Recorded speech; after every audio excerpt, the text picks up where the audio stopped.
रामराम मंडळी, हर महादेव, जय शिवराय, जय भीम. भावांनो हा व्हिडिओ बनवत आहे मी मुंबईमधनं आणि मी दुबईला गेल्या 9 वर्षापासून काम करत आहे आणि आणखी 2 महिन्याच्या नंतर परत मला दुबईला जायचं आहे.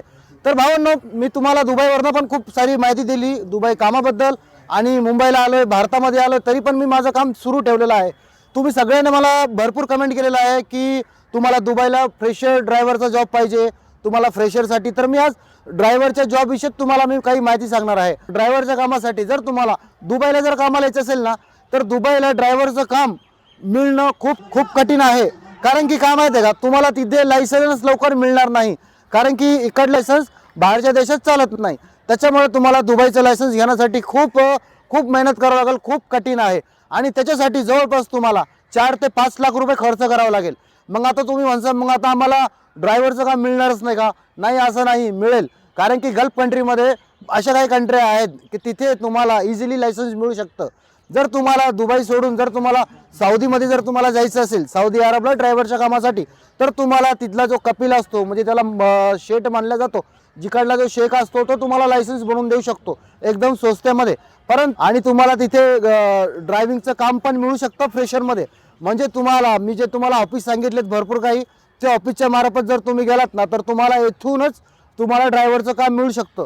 परंतु तुम्हाला इंडियामधनंच, भारतामधनंच तुम्हाला दुबईला ड्रायव्हरचं काम नाही मिळू शकत, परंतु सौदीमध्ये मिळू शकतं. कारण की सौदीला थोडं, सौदीचा कानून वेगळा आहे. तो देश पण जवळच पडतो, युनायटेड स्टेट अरबच्या जवळच तो सौदी अरब पडतो आणि गल्फ कंट्रीचा सगळ्यात मोठा देश सौदी अरब आहे. तर तुम्हाला जर सौदीला जर जायचं असेल तर तुम्ही इकडनंच ड्रायव्हरच्या कामात जाऊ शकता. आता तुम्ही मला विचारणार, मग आता पगार किती मिळते ड्रायव्हरच्या कामासाठी? तर चालतंय रियाल, आणि आता 1 रियालचे तुम्ही कन्वर्ट करून बघू शकता की भारतीय रुपयामध्ये किती होतात. तर तुम्हाला सौदीला जर तुम्ही ड्रायव्हरच्या कामात गेलात तर तुम्हाला 1800 पासून तर 2000-2500 रियालपर्यंत तुम्हाला पगार मिळू शकते. त्याच्यापेक्षा जास्त पण मिळते. आणि काही कंपन्यामध्ये जर तुम्ही काम केलं ड्रायव्हर कम टेक्निशियन, म्हणजे तुम्ही काम पण करताय, गाडी पण चालवताय, तर तुम्हाला त्याचे वेगळे पैसे मिळू शकतात. आणि जे काही अरबींचं घर असतं तिथे जास्त करून पर्सनल ड्रायव्हर म्हणून ते लोक घेतात. आणि पर्सनल ड्रायव्हर जर घेतलं तर तुम्हाला त्यांचंच अकोमोडेशन, म्हणजे रूम त्यांचं असणार आहे, जेवण त्यांचंच असणार आहे, सगळं काही त्यांचंच असणार आहे, गाडीचा मेंटेनन्स त्यांचा असणार आहे. गाडी सगळी भारी भारी गाड्या असतात तिथे, आपल्यासारख्या आर्टिका, मारुती सुझुकी डिझायर वगैरे तिथे गाड्या नसतात.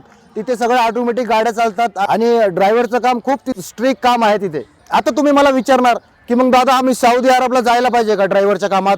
तर मी तुम्हाला सांगेल की नाही म्हणून. कारण की मी तुम्हाला दुबईसाठी पण सांगितलेलं, पर्सनल ड्रायव्हरचं काम कधीही करायचं नाही. पर्सनल ड्रायव्हरचं काम कसं असतं माहिती आहे का? म्हणजे तुम्हाला जेवणाचा वेळ नाही, सुट्टी नाही, ड्युटीचा काही टायमिंग नसतो, म्हणजे भरपूर तिथे जाऊन तुम्हाला प्रॉब्लेम होतील. की तिथे कसं असतं माहिती आहे का, एका घरामध्ये ना 15-15, 20-20 जण असतात, म्हणजे त्यांची फॅमिली मोठी असते शेख लोकांची. मग आता तुम्हाला जेव्हा रेस्टचा टाईम असला तेव्हा त्यांच्या मुलाला घेऊन जावं लागेल मार्केटला, मुलांचं झालं तर मग त्यांच्या मुलीला घेऊन जावं लागेल, मग कोणाला घेऊन जावं लागेल, नंतर मॅडमला घेऊन जावं लागेल. असं करून ना फॅमिली मोठी असते आणि त्याच्यामुळे जरा प्रॉब्लेम होतो. अरबच्या लोकांना इंग्लिश बोलता येत नाही. काही दुबईमध्ये काही अशी लोक आहेत, अरबी लोक, ते हिंदी उर्दू बोलू शकतात आणि काहींना अरबीच बोलावं लागते कारण की त्यांना इंग्लिश कळत नाही. तर थोडा तुम्हाला प्रॉब्लेम होणार तिथे गेल्यावरती. आणि नंतर कामाचा खूप तुम्हाला प्रेशर असणार आहे. नंतर तुम्हाला ड्युटीचा टाईम नसणार आहे. तुम्हाला 2 वर्ष 1 वर्ष तुम्हाला घरी येता येणार नाही, कारण की सगळे माणसं सारखे नसतात. काही काही जे शेख लोक असतात, काही अरबी लोक असतात, खूप वाईट असतात सौदीमध्ये. दुबईमध्ये सगळे चांगले, सौदीचं मी तुम्हाला सांगत आहे. तर काही व्हिडिओ तुम्ही अजून बघितले असेल सोशल मीडियावरती, सांगतात की हाऊस ड्रायव्हरमध्ये आम्ही आलो आणि फसलो, असं पण तुमच्यासोबत होऊ शकतं.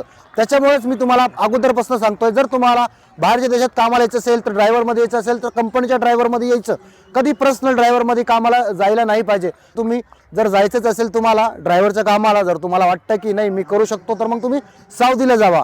नाहीतर मग तुम्ही दुबईला या आणि दुबईला 2-4 महिने काम करा, 6 महिने काम करा. MRSID आल्यावरती तुमची RTIची फाईल ओपन करा आणि मग तुम्ही दुबईचं ड्रायव्हिंग लायसन्स घ्या आणि मग दुबईला गाडी चालवा, जसं मी केलं तसं. तर भावांनो, ही काही मला माहिती असते ती माहिती मी तुम्हाला सांगत असतोय. जो काही माझा अनुभव आहे 8-9 वर्षाचा गल्फचा, तो मी तुम्हाला शेअर करत असतोय. आणि दुसरी गोष्ट, बाहेरच्या देशात गल्फच्या कंट्रीमध्ये तुम्हाला जाण्यासाठी तुम्हाला शिक्षणाची काही गरज नसती. तुम्हाला इंग्लिश आली तरीही चालतं, इंग्लिश नाही आली तरीही चालतं, तुम्हाला लिहिता आलं तरी चालतं, लिहिता नाही आलं तरीही चालतं. तिथे सगळ्यांना काम मिळतं आणि पगार पण चांगली मिळते. बाकी सगळ्या कंपनीवरती असतं, कुठल्या कंपनीत जास्त कुठे कमी असतं. तर भावांनो, या व्हिडिओमध्ये मी तुम्हाला माझा अनुभव सांगितला. जर तुम्हाला माझा आजचा जर व्हिडिओ आवडला असेल तर व्हिडिओला लाईक करा आणि चॅनलला सबस्क्राईब नक्की करा. बाकी तुम्हाला काही प्रश्न विचारायचा असेल तर कमेंटमध्ये नक्की मला इंस्टाग्राम फेसबुकला फॉलो केलं नसेल तर नक्कीच भावना फॉलो करा. परत भेटू नवीन व्हिडिओमध्ये. येतो. जय हिंद, जय महाराष्ट्र, हर हर महादेव, जय शिवराय.